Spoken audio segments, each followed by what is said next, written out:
Hi, in today's tutorial, I'm going to show you how to import game on lichess.com. Sorry, lichess.org. So the first thing that you'd like to do, of course, is just go and open whatever browser you're going to use to follow this tutorial steps with. Here in my case, I'm actually using Brave, but of course in your case, you can use any other browser, could be possibly working for you in your PC, or whatever you're working with. Could be Google Chrome, could be Microsoft Edge, Firefox, Opera, or any other browser, even Internet Explorer if it's working for you. Once you open your browser, simply go to this URL section and type lichess.org and hit the enter button.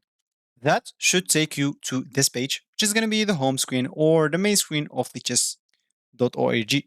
Of course, here, first thing that you would like to do is just go to the top right corner option sign in and click on it so you can actually sign in into your account if you have one.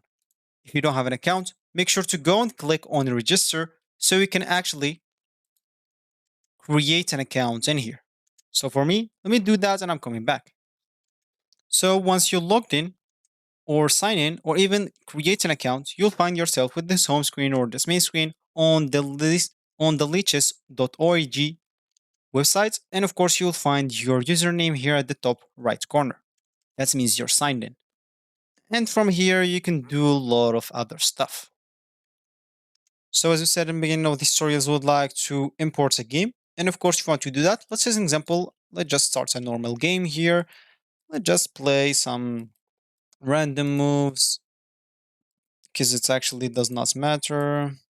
And once we finish, let me resign. Now, of course, we can simply go to the analysis board here on this left panel. As you can see, we will have three options: the rematch, new opponents, and analysis board. So just go and click on it. Once you do that, you'll find yourself right here. And of course, now if you want to import it, simply go here and click on share and export. As you can see, you'll find yourself normally on this cross table. Click on share and export and you will find this.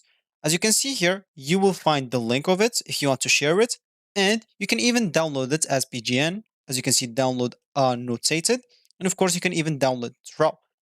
You can download just the image if you want as a GIF, or screenshot your current position if you click right here. So this will be actually for this tutorial. I hope you like it. Thank you guys for watching and goodbye.